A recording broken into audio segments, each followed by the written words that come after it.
నమస్తే, welcome to four sides TV. నేను Vijay. YS Jaganmohan Reddy YSRCP party అధ్యక్షుడు ఎవరైతే ఉన్నారో ఆయన చేసినటువంటి కామెంట్స్, ప్రధానంగా పోలీసులకు సంబంధించి చేసినటువంటి కామెంట్స్ ప్రస్తుతం పూర్తి స్థాయిలో వైరల్ అవుతున్నాయి. ఆంధ్రప్రదేశ్లోనే కాదు, ఇటు తెలంగాణలో కూడా ఇదే అంశానికి సంబంధించి చర్చ జరుగుతోంది. పోలీసు వ్యవస్థలు పూర్తిగా అటు టీడీపీ పార్టీకి, జనసేన పార్టీకి అనుకూలంగా మారిపోయాయి.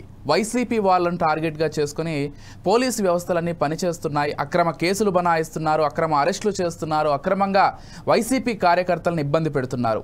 అధికారం ఎప్పుడూ కూడా కూటమి పార్టీదే ఉండదు. రేపటి రోజున మేము అధికారం లేకొస్తాం, వచ్చినప్పుడు ఏం జరుగుతుందో చూపిస్తామంటూ జగన్మోహన్ రెడ్డి గారు కొంత ఘాటుగానే స్పందించారు.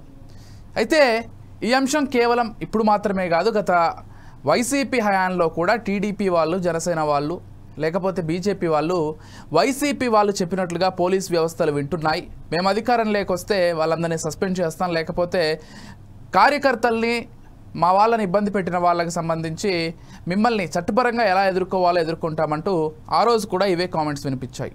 కేవలం ఆంధ్రప్రదేశ్లోనే కాదు, తెలంగాణలో కూడా తరచుగా ఇటువంటి కామెంట్స్ వినిపిస్తూ ఉంటాయి. ప్రతిపక్ష పార్టీలు పోలీసుల వ్యవస్థకు సంబంధించి, లేకపోతే బ్యూరోక్రసీకి సంబంధించి అధికార పార్టీకి కొమ్ము కాస్తున్నారనేటువంటి మాట ఎప్పుడూ వినిపించేదే. అసలు వాస్తవానికి బ్యూరోక్రసీ అధికారంలో ఎవరున్నా, ప్రతిపక్షంలో ఎవరున్నా కానీ అందరినీ సమానంగా చూసి న్యాయ వ్యవస్థ అందరికీ సమానంగా అందేలాగా చేయడమే వాళ్ళ పని. కాకపోతే పొలిటీషియన్స్లో తొత్తులు అవుతున్నారా అనేది కూడా ఇప్పుడు చర్చకు వస్తోంది. దాంతోపాటుగా జగన్మోహన్ రెడ్డి గారు కొంత కంట్రోల్డ్గా మాట్లాడుంటే బాగుండేది అనేటువంటి చర్చ కూడా లేకపోలేదు. అసలు మొత్తంగా జగన్మోహన్ రెడ్డి గారు ఏం మాట్లాడారు ఏంటి అనేది ఒక్కసారి ఆ బైట్ ప్లే చేసి చూద్దాం. తర్వాత గెస్ట్లను ఇంట్రడ్యూస్ చేస్తాను, డిబేట్ కొనసాగుతుంది. ఒక్కసారి ఆ బైట్ ప్లే చేయండి పీసీఆర్. చంద్రబాబు నాయుడు గారి మెప్పు కోసం టోపీ మీద ఉన్న సింహాలకు సెల్యూట్ చేయకుండా చంద్రబాబు నాయుడు గారికి వాచ్మెన్ల కింద పనిచేస్తా ఉన్న ఆ ప్రతి పోలీస్ అధికారికి చెప్తా ఉన్నా, ఎల్లకాలం చంద్రబాబు నాయుడు గారి పరిపాలన సాగదు. చంద్రబాబు నాయుడు గారి త్వరలోనే వస్తుంది. ప్రతి పోలీస్ అధికారికి కూడా చెప్తా ఉన్నా, మీ బట్టలు తీస్తామని చెప్పి ప్రతి పోలీస్ అధికారికి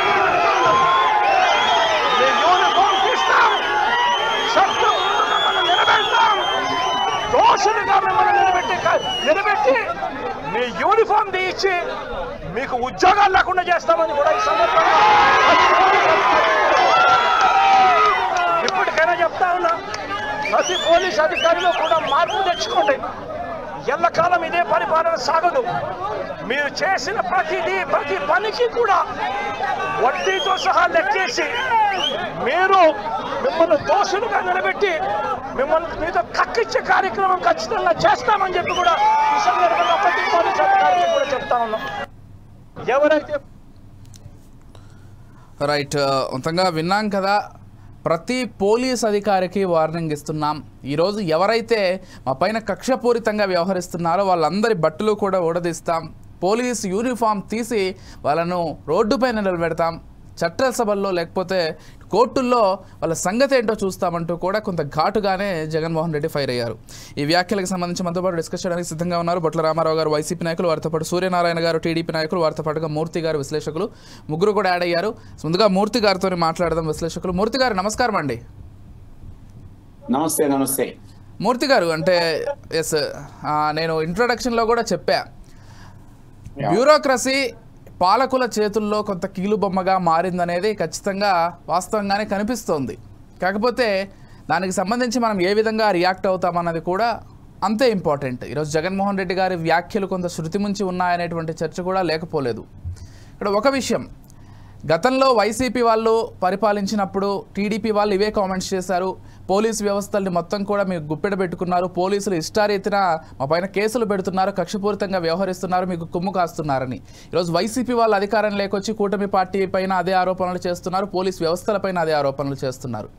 ఎక్కడ తప్పు జరుగుతోంది? పార్టీలు తప్పు చేస్తున్నాయా, లేకపోతే ప్రభుత్వం లేకొచ్చినటువంటి అధికార పక్షం తప్పు చేస్తోందా, బ్యూరోక్రసీలో ఉండాల్సినటువంటి పోలీసులు తప్పు చేస్తున్నారా? ఎక్కడ తప్పు చేస్తున్నారు? ప్రజలకు ఏం కూడా అర్థం కావట్లేదు. అదేంటి, పోలీసులు అంటే అందరినీ సమానంగా చూడాలి కదా, అసలు ఈ విధంగా పొలిటీషియన్స్ ఎందుకు మాట్లాడుతున్నారు, అది కూడా బట్టలు కూడా తీస్తారనేంత రేంజ్కి వెళ్ళి మాట్లాడాల్సినటువంటి అవసరం ఏమొచ్చింది అనేటువంటి చర్చ ఖచ్చితంగా ప్రజల్లో జరుగుతుంది. ఈరోజు ఎలా చూస్తారు, ఏం చెప్తారు? ముందుగా ప్యానెల్లో ఉన్న మిత్రులందరికీ నమస్కారం. ఇప్పుడు మనం ఇది మీరన్నట్టుగా ఇంతకుముందు తెలుగుదేశం ప్రతిపక్షంలో ఉన్నప్పుడు పోలీసులు వ్యవహరించిన తీరు ఇదంతా కూడా మనం చూసాము. అది పక్షపాత వైఖరితో ఉన్నారు, ఈ రకంగా చేయడం సరైనది కాదు అని చెప్పి కూడా ఒక సందర్భంలో లోకేష్ గారు పాదయాత్ర చేస్తున్నప్పుడు ఆయన స్టూల్ మీద కూడా నిలబడినివ్వకుండా నిరోధించడం అనేది మనం చూసాం. అలాగే చంద్రబాబు నాయుడు గారి మీద కేసులు పెట్టింది, అంటే పోలీసులను కొట్టారని చెప్పేసి కేసులు పెట్టిన ఘటనలు కూడా మనం చూసాం. అలాగే పవన్ కళ్యాణ్ గారిని విశాఖపట్నంలో నిర్బంధించిన విషయాలు మనం చూసాం. ఇక్కడ ఏమవుతుంది అని అంటే ఈ యంత్రాంగం అన్నది యంత్రాంగంగా పనిచేయలేని స్థితి వచ్చి రాజకీయ మంత్రాంగంగా ఎప్పుడైతే వీళ్ళు మారుతూ ఉన్నారో, ఎవరైతే అధికార పక్షంగా ఉంటారో వాళ్ళకి అనుకూలంగా వాళ్ళు మొగ్గు చూపడం అనేది జరుగుతూ ఉన్నది. యాక్చువల్ గా ఈ యంత్రాంగం న్యాయ వ్యవస్థ కానీ, లేకపోతే మన మీడియా కానీ, లేకపోతే పోలీస్ వ్యవస్థ కానీ, ఎగ్జిక్యూటివ్ కానీ, వీళ్ళంతా కూడా ప్రజాపక్షంగా ఉండాలి. ప్రజాస్వామ్యాన్ని పరిరక్షించే అంగాలుగా ఇవి పనిచేయాల్సిన అవసరం ఉన్నది అనేది మనం ప్రజాస్వామ్యంలో చెప్పుకునే విలువల్లో ఒకటి.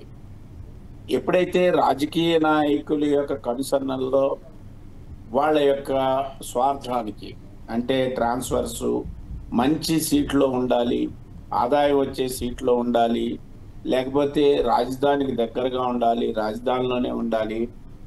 చాలాసార్లు మనం వింటూ ఉంటాం, రెవెన్యూలోను పోలీస్ శాఖలోను ప్రధానంగా ఇవి వినపడుతూ ఉంటాయి మనకి. ఎక్కడైతే ఆదాయ వనరులు ఉంటాయో అక్కడ మనం ఉండాలి అనేది. రెండవది, రాజకీయ నాయకులకి వ్యతిరేకంగా మనం వెళ్ళి మనజాలేం, ట్రాన్స్ఫర్ చేస్తారు. న్యాయంగా వ్యవహరించే వాళ్ళని మనం చూస్తూ ఉంటాం, వాళ్ళని తరచూ బదిలీలు చేయడం అనేది మనం చూస్తూ ఉంటాం. ఆ విధంగా మొత్తం యంత్రాంగం అంతా కూడా మనకి వెనకటికి తోటి పోల్చుకుంటే పోలీస్ వ్యవస్థ స్వతంత్రంగా పనిచేయాల్సిన వ్యవస్థ అధికార పక్షంలో ఉన్న వాళ్ళకి అనుకూలంగా ఉంది అనేది వాదనలు ఏర్పడుతూనే ఉన్నాయి. అదే సందర్భంలో రాజకీయ నాయకులు సహనాన్ని కోల్పోయి ఆ యంత్రాంగానికి సంబంధించిన అధికారుల్ని దూషించడం, వ్యక్తిగతంగా దూషించడం అనేది మనం చూస్తూ ఉన్నాం. ఈ రామగిరిలో సుధాకర్ అనే ఎస్ఐ మీద ఈయన ఫైర్ అయ్యారు. ఎందుకనంటే భారతమ్మ అని ఎంపీటీసీ వాళ్ళ యొక్క అమ్మా నాన్నల్ని సినిమాలో చూపించినట్టుగా వీడియోలో చూపించి, మీరు కనుక ఓటు వేస్తే మీరు మీ నాన్నగారికి మీ అమ్మగారికి హాని ఉంటుంది అని చెప్పి సాక్షాత్తు సుధాకర్ గారే వాళ్ళని బెదిరించాడు. ఆ ఎమ్మెల్యే గారి యొక్క కొడుకు కలిసి బెదిరిస్తూ ఉంటే ఎస్ఐ గారు దాన్ని చూస్తూ వాళ్ళకు వంత పాడాడు అని చెప్పి ఆఖరికి ఆ ఎన్నికలు జరగకుండా కోరం లేదనే పేరు మీద ఇచ్చేశారు అని చెప్పి ఆయన ప్రధాన ఆరోపణ. ఆయన యొక్క జగన్ గారి యొక్క విన్నాం. సరే, అంతవరకు ఏమి తొత్తడం జరిగింది, ఏమి ప్రజాస్వామ్యానికి ఇబ్బంది వచ్చింది, వాటిని విమర్శించడంలో తప్పులేదు. కానీ ఒకవేళ సుధాకర్ అనే ఎస్ఐ ఆ విధంగా వ్యవహరించి ఉంటే ఖచ్చితంగా ఆయన మీద ప్రతిపక్షంగా న్యాయ వ్యవస్థలో ఆల్రెడీ ఎంపీటీసీలకి పోలీసుల యొక్క సహకారం ఉంచి వాళ్ళు ఎన్నికల్లో పాల్గొనేట్టుగా చేయండి అని చెప్పి కాన్వాయ్ ఇచ్చినట్టుగా కూడా ఆయన చెప్తూ ఉన్నారు.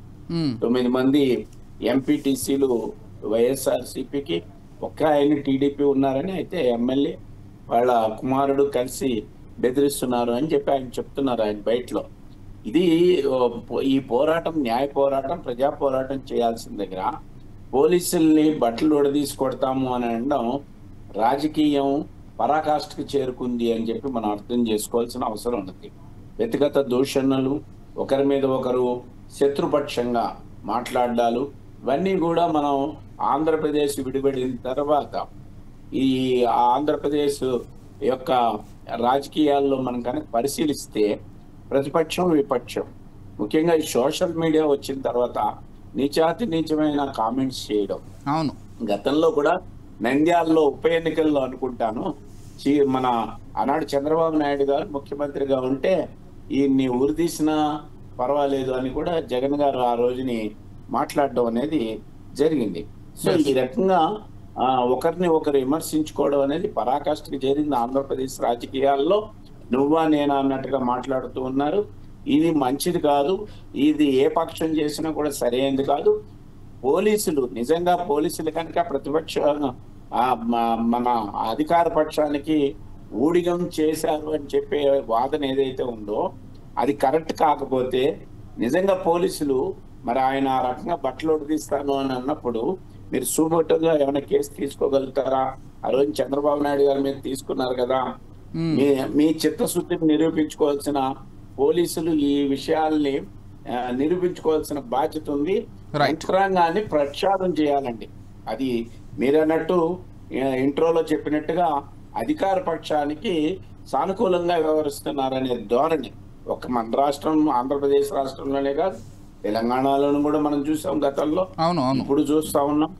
ఇదంతా కూడా దేశవ్యాప్తంగానే ఈ హోమ్ డిపార్ట్మెంట్ ఏదైతే పోలీస్ వ్యవస్థ ఉందో దీన్ని ప్రక్షాళన చేయాల్సిన అవసరం ఉన్నది. దీన్ని స్వతంత్రంగా నడపాల్సిన అవసరం ఉన్నది. అందుకని ఈ వ్యాఖ్యానాలు అనేవి సరైనవి కావు అని చెప్పి నేను వాటిని ఖండిస్తా ఉన్నాను. ఆ వ్యాఖ్యానాల్ని వారు వెనక్కి తీసుకోవాలి. అదే సందర్భంలో పోలీసులు పక్షపాత వైఖరి ఉంటే దాని మీద ఖచ్చితంగా ఒక ప్రజా ఉద్యమాన్ని ఒక న్యాయ వ్యవస్థలోను ఆల్రెడీ వాళ్ళ న్యాయ వ్యవస్థలో వాళ్ళ కేసు వేసి వాళ్ళకి ప్రొటెక్షన్ తెచ్చారు కాబట్టి ఆ కోర్టులో దాన్ని ప్రశ్నించి సహనంతో మాట్లాడాల్సిన అవసరం ఉందని చెప్పి నేను భావిస్తూ ఉన్నాను. ఓకే అండి, ఎస్, ఒక్కసారి వైసీపీ వాళ్ళతో మాట్లాడదాం. వైసీపీ నుంచి రామారావు గారు కూడా సిద్ధంగా ఉన్నారు. రామారావు గారు నమస్కారం అండి. నమస్కారం అండి. ఏంటండి అంత ఇబ్బంది ఏం పెడుతున్నారంటే అంత ఘాటైన వ్యాఖ్యలు చేయాల్సినటువంటి అవసరం ఏమొచ్చింది? బట్టలు కూడా తీస్తా అనేటువంటి వ్యాఖ్య చిన్న వ్యాఖ్య ఏం కాదు, డెఫినెట్గా అది మీరు కూడా ఒప్పుకొని తీరుతారు. సరే, ఎదుటి పార్టీ వాళ్ళు చేయలేదా అంటే అది వేరేది మళ్ళీ. కాకపోతే మనం చేసామా లేదా అనే దాంట్లో చూసుకున్నట్లయితే ఖచ్చితంగా జగన్మోహన్ రెడ్డి గారి స్థాయి వేరు డెఫినెట్గా. ఎందుకంటే గతంలో ఆయన ముఖ్యమంత్రిగా పనిచేశారు, ఈరోజు ప్రధాన పార్టీకి అధినాయకుడిగా వ్యవహరిస్తున్నారు. ఆ స్థాయి వ్యక్తి అంత దిగొచ్చి మాట్లాడాల్సినటువంటి అవసరం ఏముంది? అంత ఇబ్బంది ఏం పెడుతున్నారు? ఏం చెప్తారు? ముందుగా మీకు పూర్తి టీవీ యాజమాన్యానికి, వీక్షకులకు, అట్లాగే సూర్యనారాయణ గారికి, పిఎన్ మూర్తి గారికి ముందుగా నమస్కారాలండి. విజయశంకర్ గారు, మనం చూస్తా ఉన్నాం గత 11 నెలలుగా ఈ రాష్ట్రంలో జరుగుతున్నటువంటి లా అండ్ ఆర్డర్ పరిస్థితి చూస్తే, ముఖ్యంగా మనం దాని మీదనే ఈ రోజు డిబేట్ చేస్తున్నాం కాబట్టి, ఎన్నికలు అయిపోయిన తర్వాత వైఎస్ఆర్ కాంగ్రెస్ పార్టీ నాయకులు కార్యకర్తల ఇళ్ల మీద చాలా ఇబ్బందికరమైనటువంటి అంశం అనమాట. ఇళ్ల మీదకి వెళ్లి దమనకాండ చేసినటువంటి విషయం మనం చూసాం, మీ అందరూ కూడా తెలిసిందే. ఎంతో మందిని పొట్టలు పెట్టుకున్నారు, ఎంతో మంది మీద దాడి చేశారు, ఎంతో మందిని నష్టపరిచారు. ఆ దమనకాండ ఇప్పుడు కూడా కొనసాగుతుందండి. మనం చూస్తా ఉన్నాం.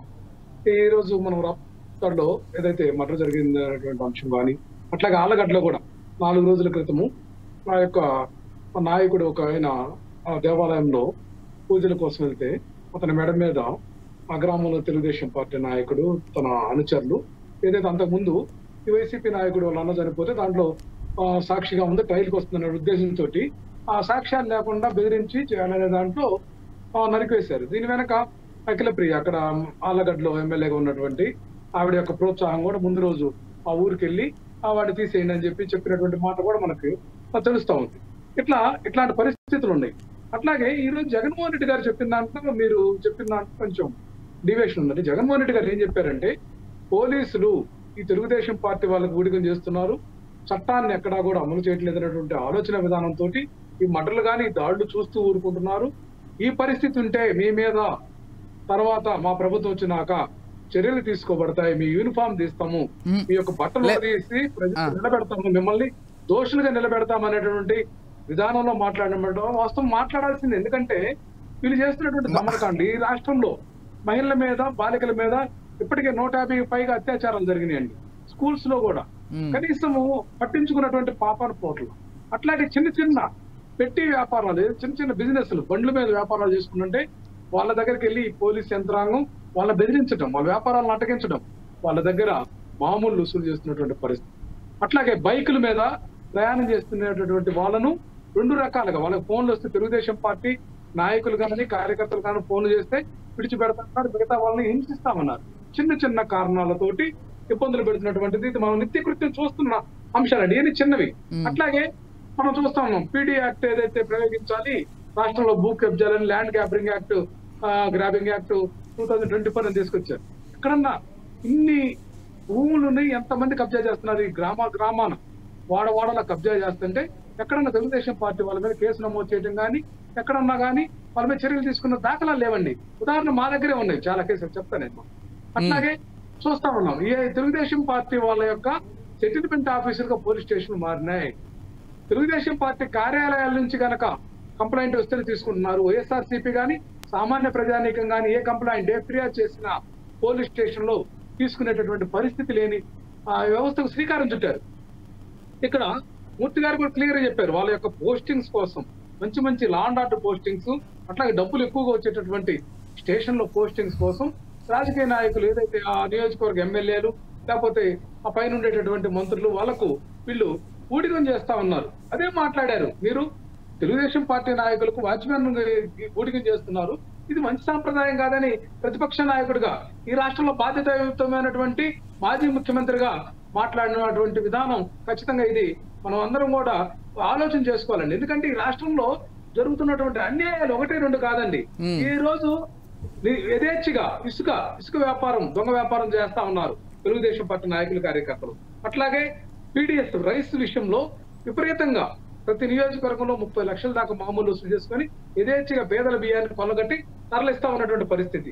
బెల్ట్ షాపులు ఊరికి ₹1,00,000 చొప్పున డిపాజిట్ కట్టించుకొని ఏదైతే ఈ రాష్ట్రంలో ఉన్నటువంటి 3,396 షాపులను తమ సిండికేట్ లో పెట్టుకొని వాళ్ళ ద్వారా ఊరికి ఒక షాపును ₹1,00,000 డిపాజిట్ కట్టించుకొని ఒక క్వార్టర్ బాటిల్ మీద 25 నుంచి ₹50 అధికంగా అమ్మి ప్రతి సంవత్సరం కూడా 41,000 కోట్ల రూపాయలు వీళ్ళు దుర్మార్గం ప్రజలను ముక్కుపిండి వసూలు చేస్తుంటే ఈ పోలీసు వ్యవస్థ ఏం చేస్తుందని కూడా మేము ప్రశ్నిస్తా ఉన్నామండి.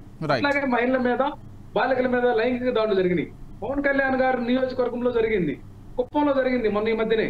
ఈ విధంగా జరుగుతా ఉన్నాయి. అట్లాగే ఐటీడీపీ కార్యకర్తలు సాక్షాత్ ఎర్నిస్ట్ గా ఉన్నటువంటి ఆ ప్రొఫెసర్ నాగేశ్వర గారికి ఆ రాత్రి 10:30 సమయంలో ఫోన్ చేసి బెదిరింపులండి.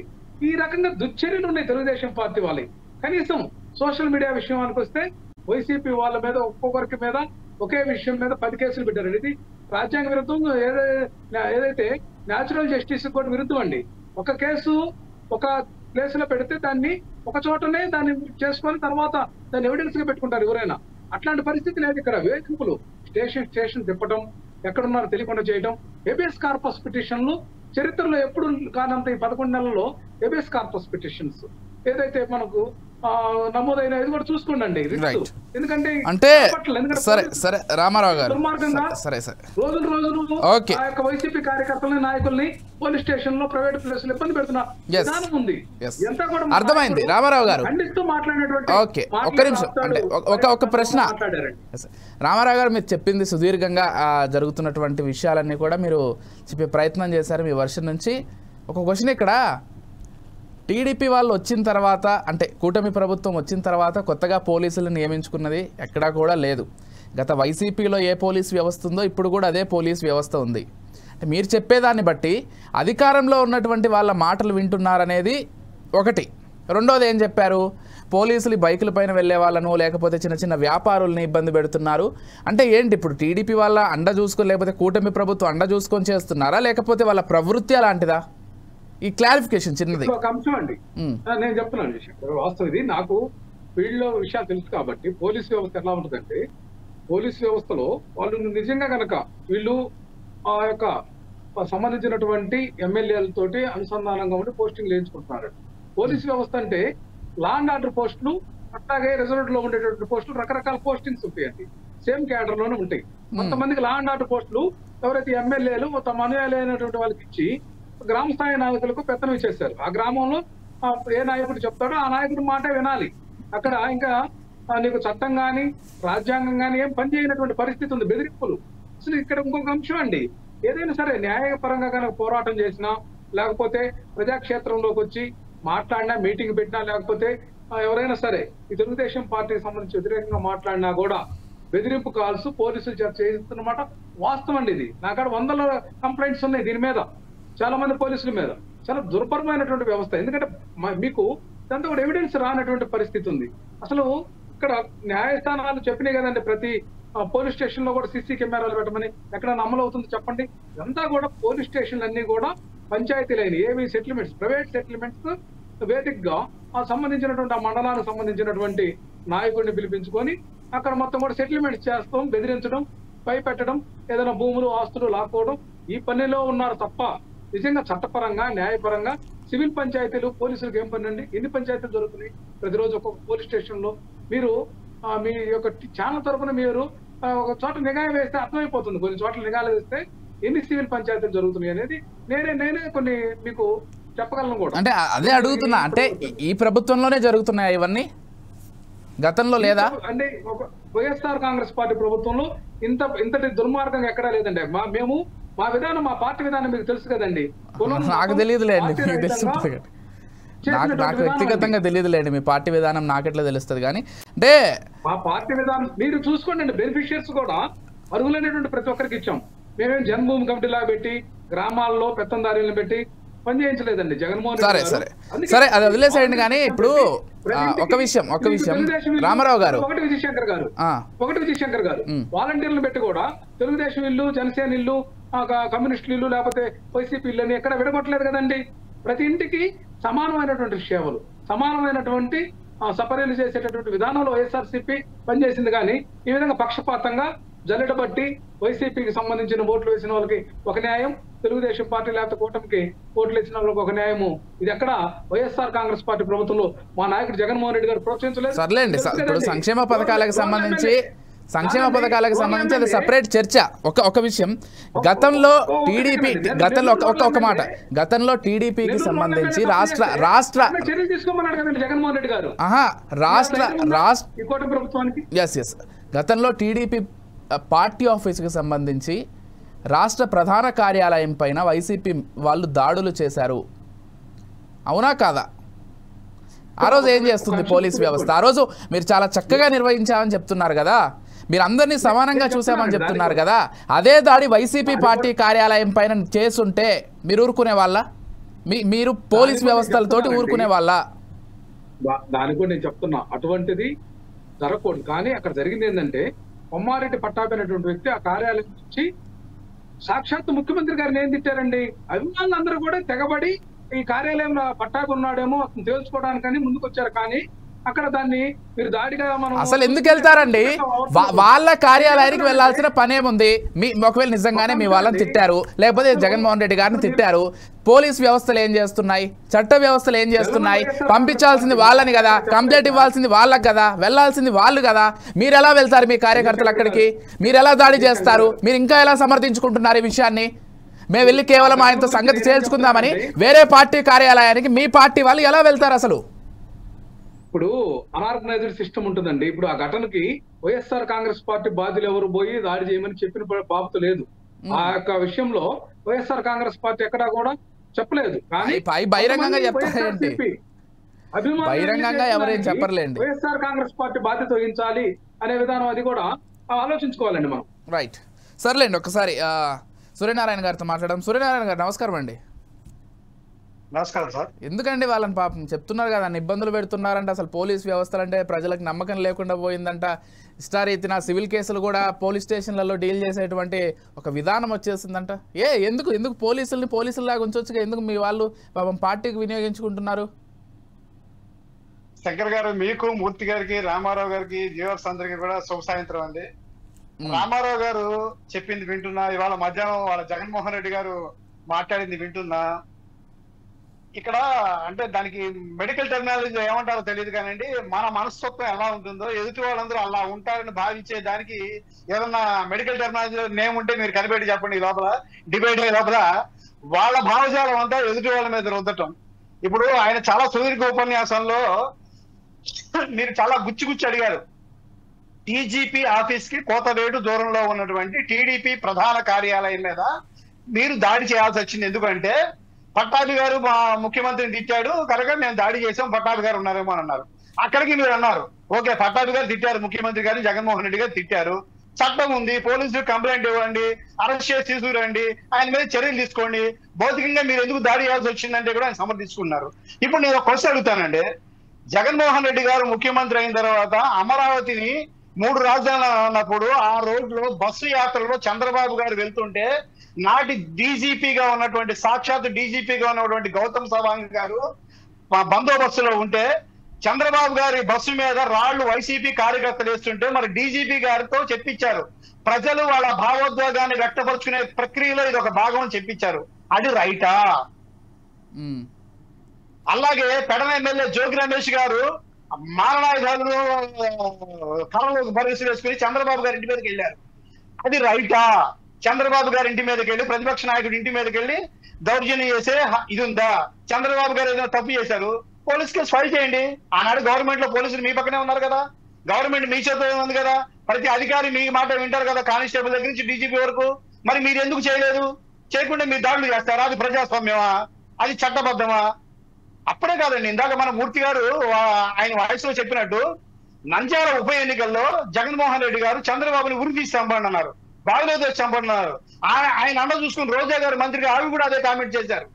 అయినా సరే చంద్రబాబు గారు తన సుదీర్ఘ రాజకీయ చరిత్రలో 45 ఏళ్ల చరిత్రలో 4 సార్లు ముఖ్యమంత్రి చేశారు, 4 సార్లు ప్రతిపక్ష నాయకుడు ఉన్నాడు. ప్రతిపక్షంలో ఉన్న ప్రజాపక్షంగా భావించారు, అధికార పక్షంలో నుంచే బాధ్యతాయుతంగా భావించి ప్రజలకు సేవ చేశారు. ఏనాడు కూడా విచక్షణ మార్చి సంస్కారం మార్చి నీచమైన పదజాలంతో ఎప్పుడు కూడా ఆయన నోట్లోంచి ఎదుటి వ్యక్తుల్ని ఏ వ్యక్తిని కూడా తనను నిజంగా ఇబ్బంది పెట్టిన శత్రువుని కూడా ఆయన ఏనాడు పరుష పదజాలంతో మాట్లాడడం ఇంతవరకు నేను కాదు, పోనీ మీరు ఎవరైనా విన్నారా? ఒక మాట. ఇప్పుడు ఆయన అంటారు రామారావు గారు తెలుగుదేశం వాళ్ళందరూ వచ్చేసేసి పోలీస్ డిపార్ట్మెంట్ అంతా వైసీపీ కార్యకర్తలు ఇబ్బంది పెడుతున్నారు. అవును. ఏమంటే డాక్టర్ సుధాకర్ వైసీపీ తెలుగుదేశం కార్యకర్త మాస్క్ అడిగినందుకు ఆయన ఎలా వేధించి చంపారండి. రోడ్డు మీద పిచ్చివాడి ముద్ర వేసి గుండు కొట్టించి రోడ్డు మీద నానా యాగి చేసి చచ్చే పరిస్థితికి తీసుకొచ్చారు. తన అక్క మీద అత్యాచారం చేశాడు ఒక వైసీపీ నాయకుడు, ఇబ్బంది పెడుతున్నాడు, తన అక్క మీద వచ్చాడని చెప్పి ఒక 10th క్లాస్ స్టూడెంట్ అడిగితే అతను గడ్డి వాములు వేసి కాల్చి చంపారు. అతను అబ్బాయి టీడీపీ అబ్బాయా? అలా ఎంతమందిని దారుణకాండ చేశారండి. మీ ఎమ్మెల్సీ డోర్ డెలివరీ చేశాడు చంపి, అతను టీడీపీ నాయకుడా? మరి వాళ్ళందరూ ఏ పార్టీకి చెందిన వాళ్ళని, సామాన్య కార్యకర్తల్ని, ప్రజల్ని, ప్రభుత్వాన్ని ప్రశ్నించిన వాళ్ళని. మరి గుంటూరులో ఒక మహిళ 70 ఏళ్ళ హోటల్ వ్యాపారం చేసుకుంటుంటే ఆ మీద పోస్ట్ ఫార్వర్డ్ చేసిందని ఆయన 30 దెబ్బలు పెట్టి హోటల్ వ్యాపారం ఎత్తిచ్చేదాకా ఇచ్చేశారు.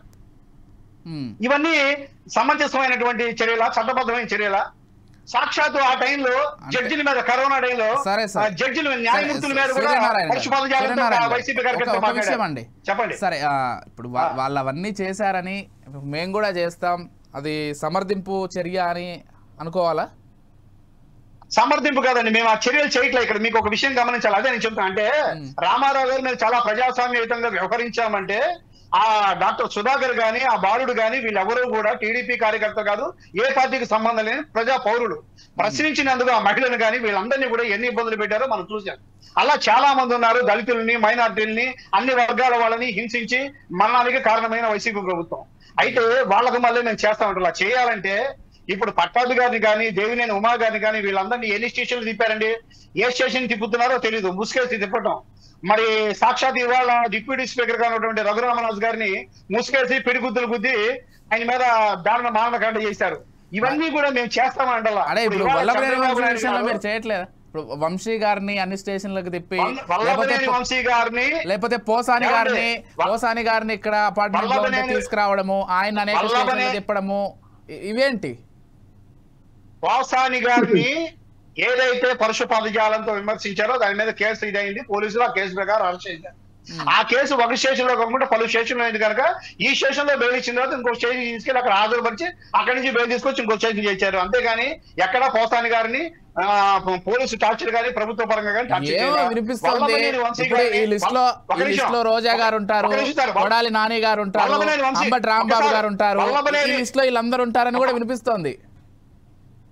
ఒక మాట వల్లభనేని వంశీ గారు సాక్షాత్ అసెంబ్లీ సాక్షిగా, దేవాలయం అసెంబ్లీ సాక్షిగా భువనేశ్వరమ్మ గారి మీద ఎంతగా పరుష పదజాలంతో మాట్లాడారో తెలుసు. అలాంటి అంశాల మీద చంద్రబాబు గారు కక్ష తీర్చుకోవాలి, పగ తీర్చుకోవాలనుకుంటే ప్రభుత్వం వచ్చిన తెల్లారి తెచ్చుకోవచ్చు. కానీ అలాంటి పనులు ఆయన చేయరా, దాన్ని పక్కన పెట్టేశారు, హుందాగా వ్యవహరించారు. కానీ వల్లభనేని వంశీ గారు తెలుగుదేశం పార్టీ కార్యాలయం గన్నవరం కార్యాలయం మీద జరిగిన దమనకాండలో ప్రత్యక్ష సాక్షి ఎవరైతే ఉన్నారో ఆ సాక్షిని కిడ్నాప్ చేసి వైజాగ్ తీసుకెళ్లి అక్కడ భయపెట్టి భయభ్రాంతులు చేస్తే అతను దళితుడు కనుక ఆ కేసు బుక్ అయితే ఆ కేసు మీద అతను అరెస్ట్ చేయడం జరిగింది సాక్ష్యాలు సేకరించి. ఆ సాక్ష్యాలు సేకరించిన తెల్లారు కూడా వల్లభనేని వంశీ గారి భార్య వచ్చి విజయవాడ సబ్ జైలు దగ్గర అక్రమంగా అరెస్ట్ చేశారంటే అప్పుడు మేము సాక్ష్యం బయట పెట్టాం. అపార్ట్మెంట్ లో హైదరాబాద్ లో ఆ సాక్షిని మీరు అపార్ట్మెంట్ లో తీసుకెళ్ళింది వాస్తవం కాదా, ఆ వీడియోలో లేదా, అతన్ని మీరు ఇబ్బంది పెట్టింది వాస్తవం కదా, అవన్నీ ఉన్నాయి కనుకనే కేసు బుక్ అయింది. దాని మీద ఇవాళ చట్ట ప్రకారం బెయిల్ వచ్చే పరిధి లేదు కనుక బెయిల్ రావట్లేదు. పలుసార్లు బెయిల్కి అప్పీల్ అయ్యారు. ఇప్పుడు చట్టరీత్యా కాకుండా వాళ్ళకి మళ్ళీ వైసీపీ వాళ్ళకి మళ్ళీ అందరినీ చూసుకోవాలనుకుంటే ఈ పాటికి రాష్ట్ర జైలు సరిపోయేవి కాదండి. చంద్రబాబు గారు నైజం అది కాదు, కక్ష తీర్చుకునే ఇది కాదు. 53 రోజులు ఆయన్ని చంద్రబాబు నాయుడు గారిని ఒక్క నిమిషం చూడండి సార్, 72 వయసు ఉన్న చంద్రబాబు నాయుడు గారిని 53 రోజులు జైల్లో పెట్టి పైశాచిక ఆనందం పొందారు. కోర్టుకి ఛార్జీ షీట్ సమర్పించగలిగారా? 3,000 కోట్ల రూపాయల దగ్గర నుంచి 35 కోట్ల వరకు వచ్చింది అది. కానీ కనీసం 35 కోట్లలో ఫ్రాడ్ చేసినట్టు మీ హయాంలో మీరు ఛార్జీ షీట్ వేయగలిగారా? కానీ మీ మానసిక ఆనందం తీర్చుకున్నారు. ఆయన జైల్లో పెట్టాము, నన్ను జైల్లో ఉండొచ్చామని అన్నారు కనుక ఆయన కూడా జైల్లో పెట్టాం, ఆనందం తీర్చుకున్నారు. అలాంటి నైజం చంద్రబాబు గారిది కాదు. చంద్రబాబు గారిది అలాంటి నైజం అయితే మరి నంద్యాల ఉప ఎన్నికల్లో జగన్మోహన్ రెడ్డి గారు ప్రతిపక్ష నాయకుడిగా మాట్లాడినప్పుడు చంద్రబాబు గారు అధికార పక్షంలో ఉండి అప్పుడే జగన్మోహన్ రెడ్డి గారి మీద చర్య తీసుకోవాలా. అలాగే జగన్మోహన్ రెడ్డి గారు పాదయాత్ర పొడుగుతా కూడా ఆసాంతో పోలీసులతో ప్రొటెక్షన్ కల్పించారు. ఎక్కడ ఆయనకి ఇబ్బంది కలిగించాలా, ఎక్కడ ఎలాంటి పాదయాత్ర చేసుకుని ఎలాంటి పరుష పాదజాలను మాట్లాడుతున్నా సరే పాదయాత్ర ఆయనకి ఎక్కడ ఇబ్బంది పెట్టలేదు. కానీ మరి లోకేష్ గారు పాదయాత్ర చేసినప్పుడు వైసీపీ ప్రభుత్వం ఎన్ని ఆటంకాలు గురి చేసింది. ఆ పాదయాత్రలో పాల్గొన్నటువంటి ఐటీడీపీ కార్యకర్తల్ని ఆ భీమవరంలో కానీ రాజమండ్రిలో కానీ ఎంతమందిని ఎలా అరెస్ట్ చేసింది. ఇందాక మరి మూర్తి గారు చెప్పినట్టు స్టూల్ మీద నుంచోడానికి కూడా వీల్లేదని ఎన్నో రకాల ఆటంకాలు, ఎన్నో రకాల ఇబ్బందులు కలిగించారు. మరి కలిగించినా సరే మౌనంగా పాదయాత్ర మేము చట్టబద్ధతిలోనే చేసుకుంటూ వచ్చాము. ఇవాళ ప్రజా తీర్పుతో 164 సీట్లు గెలిచి ఈ రోజుకి కూడా చట్టబద్ధంగానే వెళ్తున్నాం. ఏ పెద్ద నాయకుల మీదకి వెళ్ళాలి. ఇప్పుడు మరి పెద్దిరెడ్డి రామచంద్రగారెడ్డి మీద భూకబ్జాలని మరి చాలా ఉన్నాయి, అవన్నీ కూడా కొన్ని సాక్ష్యాలు ఉన్నాయి. అయినా ఇంతవరకు ఆయన జోలికి వెళ్ళ. మరి వాళ్ళు ఏ తప్పులు చేయకపోతే ముందస్తు బెయిల్కి ఎందుకు వెళ్తున్నారు చెప్పండి? ఏ తప్పులు చేయకపోతే సచ్చీలుడు అయితే ప్రశాంతంగా ఉండొచ్చు కదా. ముందస్తు బెయిల్ కోసం సుప్రీంకోర్టు, హైకోర్టు అంటూ అటు ఇటు గత్తరబెత్తగా ఎందుకు తిరుగుతున్నారు ఆ నాయకులు? ఏ తప్పులు చేయకపోతే, వాళ్ళది ఏమీ లేకపోతే.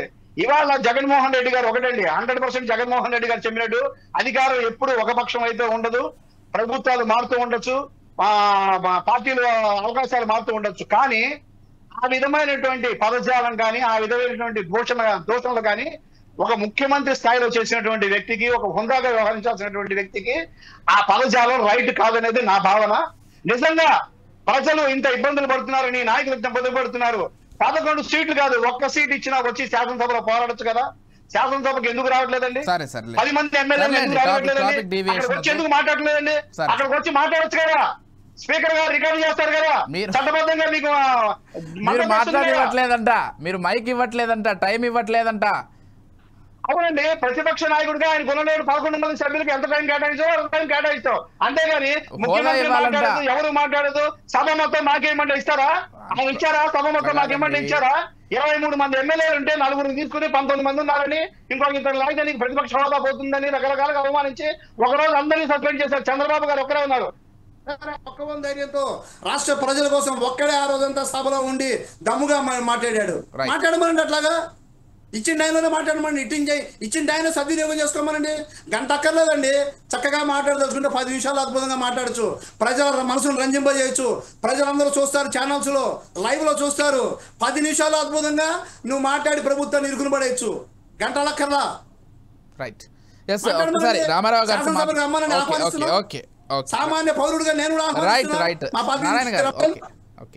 సరే, రామారావు గారితో మాట్లాడే ముందు ఒక్కసారి మూర్తి గారితో వ్యవస్థకు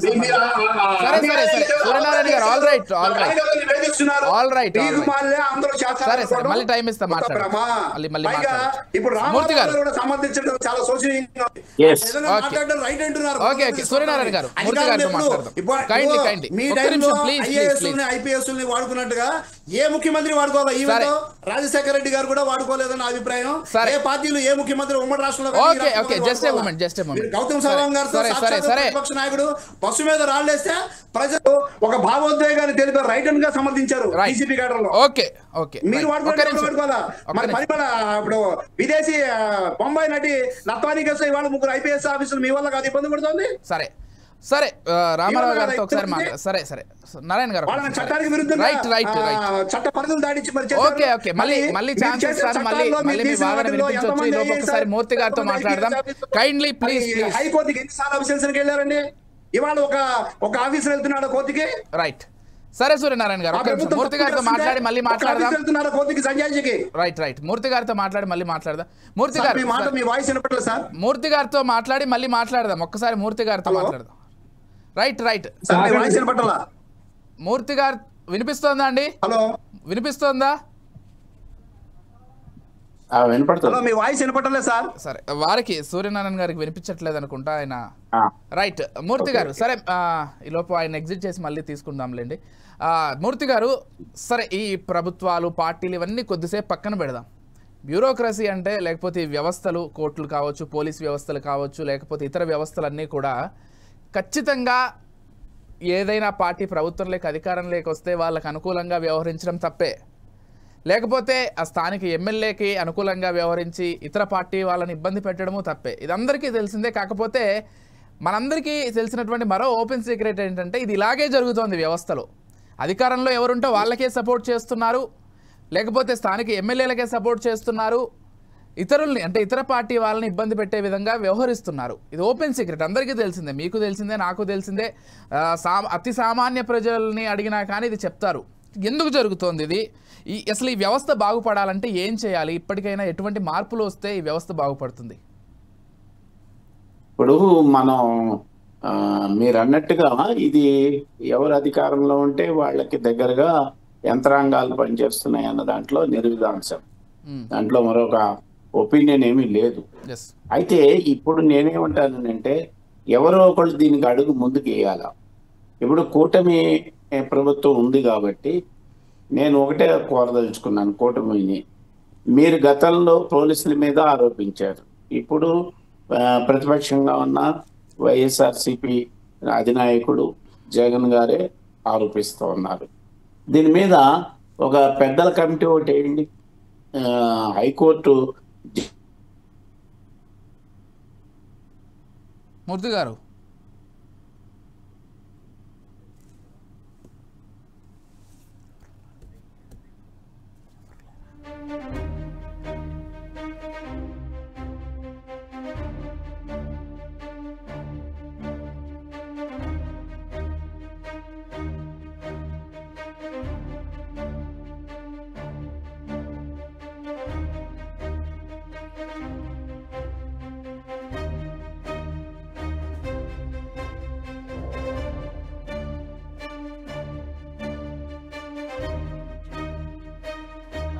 సింహాలకు సెల్యూట్ చేయకుండా చంద్రబాబు నాయుడు గారికి వాచ్మెన్ల కింద పనిచేస్తా ఉన్న ఆ ప్రతి పోలీస్ అధికారికి చెప్తా ఉన్నా, ఎల్లకాలం చంద్రబాబు నాయుడు గారి పరిపాలన సాగదు. చంద్రబాబు నాయుడు గారి పరిపాలన వస్తుంది. ప్రతి పోలీస్ అధికారికి కూడా చెప్తా ఉన్నా, మీ బట్టలు తీస్తామని చెప్పి ప్రతి పోలీస్ అధికారికి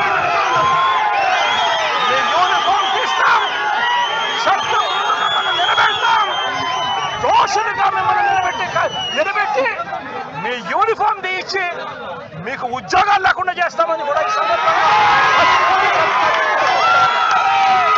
ఇప్పటికైనా చెప్తా ఉన్నా, ప్రతి పోలీస్ అధికారిలో కూడా మార్పు తెచ్చుకోండి. ఎల్లకాలం ఇదే పరిపాలన సాగదు.